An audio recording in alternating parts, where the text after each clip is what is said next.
Hello students, trainees, welcome back to commerce education. Today I am going to take up the other points, that is need for commerce education or importance of commerce education, or what is the role of commerce education. All are almost one and the same. Relevance of commerce education, right? Seventh point is helps in growth of industrial development. Industrial development, that is I already told you, when the aids to trade or the problems to the trade, problems in the distribution of goods are provided, effective distribution of goods and services takes place, and production depends upon the distribution. If the goods are produced, it is of no use unless they are distributed in a proper way. So when goods are distributed properly, definitely we can think of further production. We can assess how much requirement is there in the market, how much should be produced for this month or next month or for next 1 year, how much was distributed in the past, isn't it? So on the basis of that, we can project, we can prepare a sales budget. So here, when there is a development in the trade and commerce, definitely there will be growth of industries, and ultimately it will lead to industrial development. If you go to Gujarat mainly, isn't it, you can see there's a Silvassa, or that's a WAPI, Industrial Development Corporation. You can see a number of industries concentrated over there, isn't it? So because of the growth of that is commerce education, when the commerce education is spread, when the people think in terms of commerce, then there is chance for there is a good business and ultimately industrial development in the country. And then it encourages international trade. What do you mean by international trade? That is trade among the countries of the world, different countries of the world, or trade with external, that is countries, or trade across the national borders is called, that is international trade. So when there is proper production, if there are excess goods in the country, we can think of distributing it to other countries of the world. Similarly, whatever is required for us which is not available locally can be imported from other countries of the world. Underdeveloped countries are benefited. Underdeveloped countries, you know that the cost of production will be high in underdeveloped countries, because they are not using the sophisticated technology in production. They mostly depend upon that is a labor oriented, or that is a human labor plays an important role there, and the labor is very cheap, but the quality of the products will also be very less, isn't it? So when the developed countries or developing countries, they think in terms of the production of qualitative products on a mass scale, the economies of scale. What do you mean by economies of scale? When you manufacture on a large scale, huge volume is produced, then cost per production of each output will decrease. The cost of production will come down. Ultimately, you can sell it at a cheaper rate, best quality at cheaper rate. So the underdeveloped countries can get good quality products at cheaper rate. If it is produced locally in that particular, that is underdeveloped country, it may not be effective, or it may not be cost effective for them. So they can think of buying from developing or developed countries. That is another, that is benefit of this commerce education. Helps during emergencies. Whenever there is emergency in the sense maybe that is a war is declared, or maybe there is a drought, or food shortage, or like COVID, isn't it? That is also emergency. All the countries of the world suffered in such a way that no country was in a position to help each other. So that happens when everyone is helpless, then there is no question of helping each other, right? So during emergencies, the commerce education will help. The commerce education, if someone has, will think in terms of business and they will come out with the that is production of goods and services so that the wants of the people can be satisfied. Commercial revolution. What do you mean by commercial revolution? Like industrial revolution, there is commercial revolution. That is a distribution of efficient distribution of goods and services to the people is nothing but commercial revolution. Everyone will be interested to distribute, and there will be like good quality supply chain management. Supply chain management. That is goods starts from the manufacturer or producer and reaches to the consumer and at a cheaper rate, isn't it? And the cost of distribution will be very less, and the efficient distribution will be there. Like you can take the case of Pizza Hut, isn't it? They have logistic alliance in such a way that they never keep that is a huge stock of raw materials. They'll keep only maximum 2 hours stock in the godown, because their logistic alliance is in such a way that they will come to know that is a condition or the status of each truck dispatched from the that is a suppliers godown. So that is commercial revolution. Technique of commercial development. Commerce education, it helps in the technique of helps to develop the technique of commercial development. That means different techniques which are to be used, like supply chain management, isn't it, or logistics alliance, logistics management, all this comes under this commercial education. And those techniques which helps in the smooth flow of goods and services from manufacturer to the consumer, that is possible because of commerce education. Next one is suggestion for commercial education. To give more knowledge or information regarding commerce, that is possible because of that is commerce education. It provides to the education institutions different that is a result or outcome of their research. Sometimes marketing research, isn't it, production research, or research and development, isn't it? There are different fields where continuous research is required, and we should come out with that is new techniques of handling that is things. So that is possible because of commerce education. Last one is helps in commercial education. Commercial education means the education that is imparted by different business schools to make the people to understand or get the information at a higher level. Whatever their level of knowledge is, this will lead them to get higher level of knowledge and will make them to reach higher level in the commercial field. So these are the various that is a need for commerce education or importance of commerce education. Even you can say that it is a relevance of commerce education in that is life. Relevance of commerce education in life. You can write these points only, these 14 points you have to remember, and you should write that. Then moving on to scope of commerce education.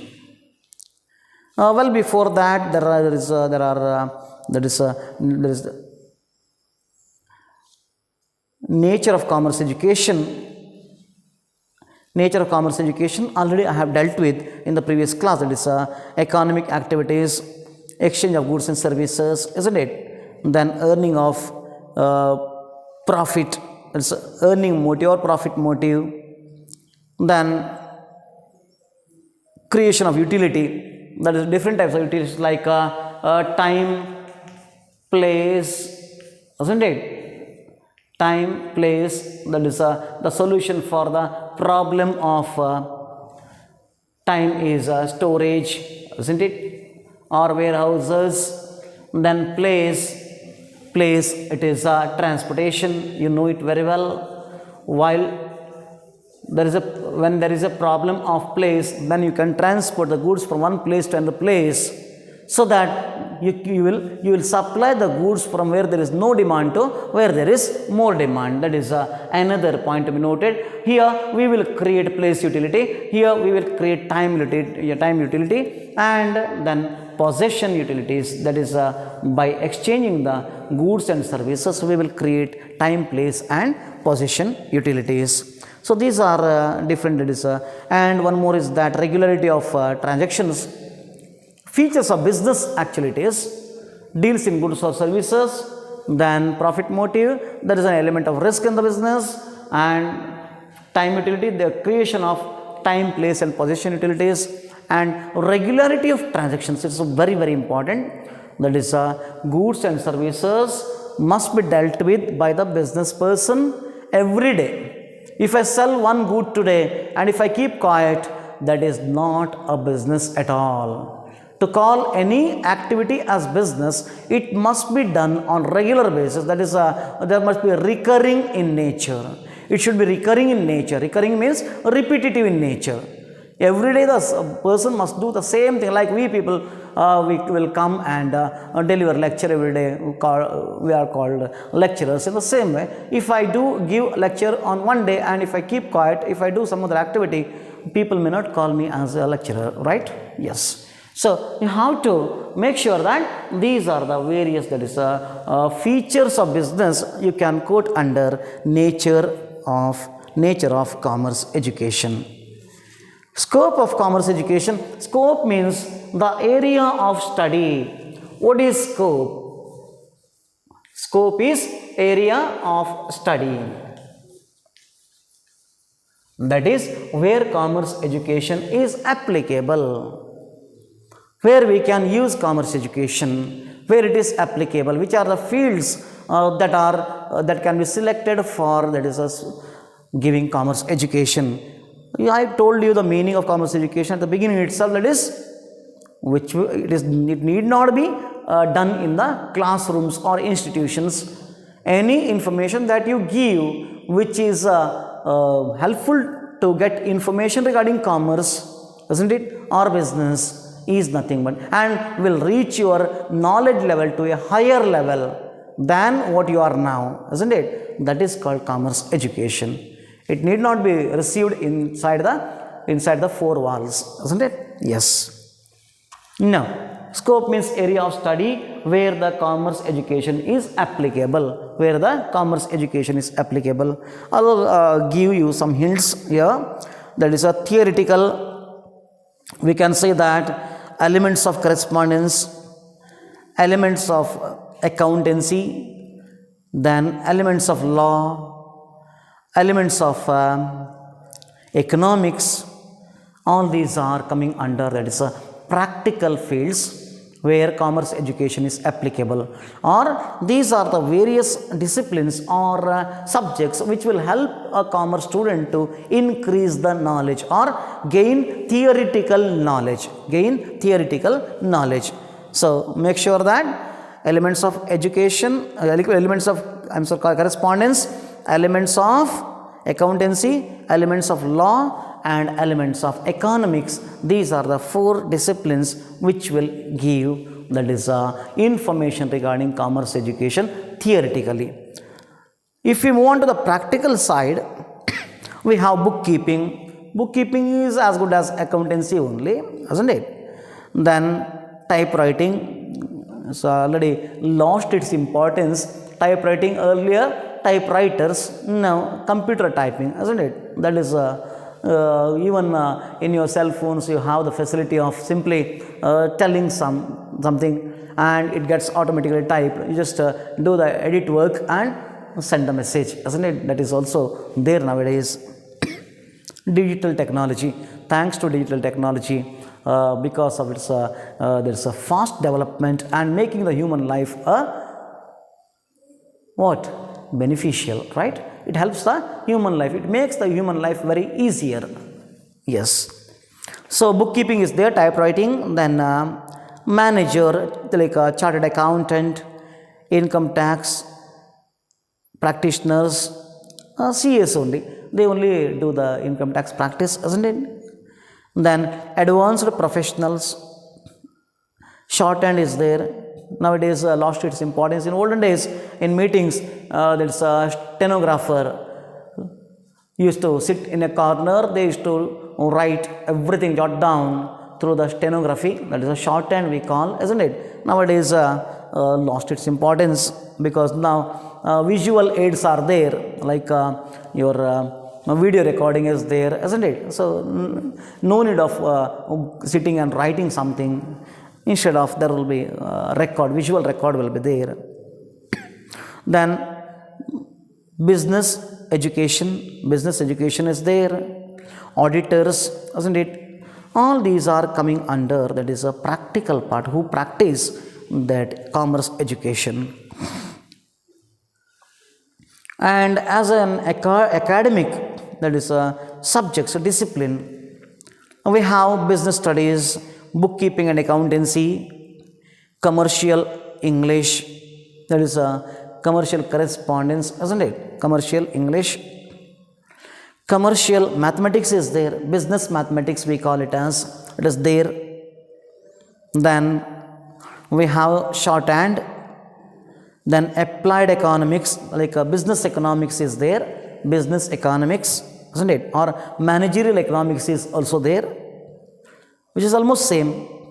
Then advertising and publicity, commercial law, salesmanship, typewriting, all these are other subjects which are coming under the scope of commerce education. So whenever a question is asked to you in the examination, make sure that you will write the meaning of commerce education, quote the definition, isn't it? Then write something in brief about nature of commerce education, then in detail explain the scope of commerce education.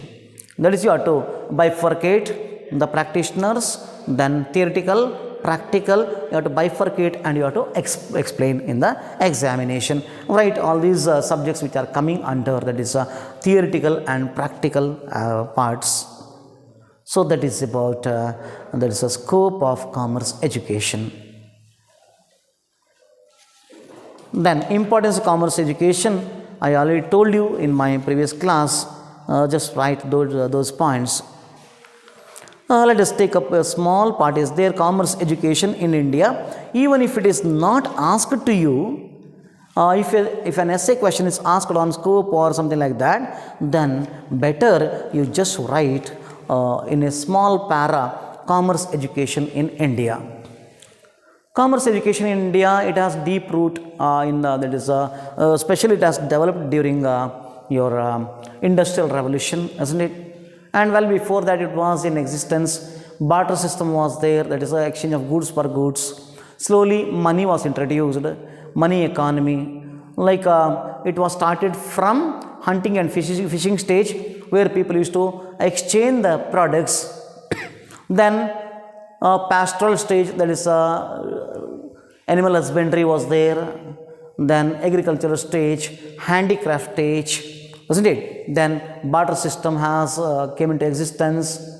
Then slowly money economy stage, town economy stage, national economy stage, then period of geographical discoveries, then world market stage. These are the different stages of development of commerce in India, correct? So you have to start from hunting and fishing stage and you have to end with, you need not have to give explanation for that, you just mention the stages of development of commerce, stages of the development of commerce education in India. And now you know it very well, we are treating the entire world as a global economy. We have online shopping also. Then different websites are there, you can log in and you can do that is online business, right? You can purchase and sell, or you can do online shopping. Such facilities are available. Digital payments are there, so no need to go out of your doorsteps. Even you can buy the product at midnight by sitting in your comfortable chair in air conditioned room and placing the order through online system, making payment, that is e-transfer can be done, and you can get the product at your doorsteps. So this is the development of commerce in India. Even the commerce education has developed many business schools like Indian Institute of Management, having Tata business schools were there. Then a lot of, that is a number of business schools have come into existence. Then later Indian Institute of Management have been established, isn't it? And many MBA, that's a Master of Business Management, business administration, different courses have come to give more education or to give more information to the students who are interested to learn, that is commerce. And their level of that is understanding has been increased to such an extent that the graduates from these institutes, when they come out, they will have the capacity to do the business, isn't it? They can think of in terms of an entrepreneur or working in, with somewhere, working in some other organizations. So that is about commerce education in India. Again, you have to mention that is a present industrial development, isn't it? Even the agriculture goods have been branded. Many that is products have been branded, like brinjal of that is mattu something, isn't it? Nearby Udupi, it is branded, isn't it? Now, can you get it less than 60 rupees or 50 rupees? No, it is not possible to get now because it is branded one. Recently in Karkala there was like there's a boiled rice has been branded, right? And the rate has been increased to 55 rupees per kg. Or 45 rupees per kg. Normally you are getting at 38, 37 rupees, 7 to 8 rupees jump, and that brinjal of that's what we call matti gulla in the local language, isn't it? That is now we are getting at 80 or 70 rupees. Earlier we used to get it at 20, 25 rupees, 30 rupees. So when you do some changes in the that is activity, commercial activity, then you can think in terms of profits. Whenever you think in terms of profits, the business will develop. Even the agriculturists will get more money, isn't it? And there will be development of the business. So this is the development in the field of commerce in India. So you have to mention all these things. Then relevance of commerce education in life. I already explained all those points. Around 14 points are there, so you have to make sure of those points. Now, moving on to next part, that is relevance of commerce education in curriculum. Curriculum means syllabus, right? Curriculum means the entire course structure developed is called a curriculum. Like Bachelor of Education is a curriculum, isn't it? For that, how many subjects are to be studied, what are the other co-curricular activities, and what are the field work, field trips, all these things, everything will be developed which is required for completing that is a Bachelor of Education. So all these activities along with the subject is called curriculum. Curriculum does not mean that only the syllabus that will be taught in the classroom within four walls. No, that is models or that is teaching aids. Everything that is classroom atmosphere, isn't it? Everything comes under the curriculum. How the classroom should be, how the trainees should be taught, what is the teaching methodology is there, isn't it? Now I am going with the lecture method because online class not possible to follow all the teaching methodology cannot be followed here, but in actual class we have to teach in a different way, correct? You know it very well. Then listening skills, isn't it? And speaking skills, reading skills, all these are there that should be known to the student and the trainees. So relevance of commerce education in curriculum, I was speaking, curriculum development. The different points that can be studied under this is that is a curriculum development. First one is curriculum development. While developing a curriculum, it is not possible to develop within 24 hours or in one night, isn't it? It's not possible. We have to make sure that who are the recipients, who is delivering the information, and what is their age level, what is their understanding level. Depending upon their understanding level, we have to develop the curriculum so that the learning outcome should be very good, because it should be like that is before learning and after learning. Before going through the curriculum and after going through the curriculum, we should see that is positive change in the knowledge level, discipline, behavioral level of the learners. Then only we can say that curriculum is positive. The result or outcome of the curriculum is positive. Otherwise, it is not possible to get enough knowledge. Second one is updated teaching aid. Second one is updated teaching aid. What do you mean by teaching aid? Teaching aid is everything that a teacher uses, or that is a facilitator, isn't it, uses in the classroom. Whatever he uses, maybe a model or whatever, that is a chart or any other that is a aid that is used to make the learner to get more information is called teaching aid. So updated means the latest version, isn't it? Maybe digitally we teach, we will show the photographs, we may show some videos, all these things, isn't it? Whenever we show all these things, whenever we apply all these things in our, that is knowledge increasing process or teaching process, then the outcome will be more. So that is a relevance of commerce education in curriculum. So we have to think commercially, and after going through the curriculum, the learners must be in a position to handle their own business, or they should become an entrepreneur, or they should work in reputed firms, isn't it? So that is updated teaching aid should be used to increase the knowledge, how to give commerce education knowledge. The next one is dynamic pedagogy. It should be flexible enough. The pedagogy in the sense leading the child. Peda means the child, and goji means leading. So when we lead the child, or when we try to provide information or try to increase the knowledge level of a student or the learner, then we should make sure that the learner must provide the information flexibly, and pedagogy should be dynamic in the sense flexible enough to incorporate latest changes and other information, correct? So I will take the other part in the next class regarding that is in curriculum. Okay, yes, thank you for watching this video. Thank you.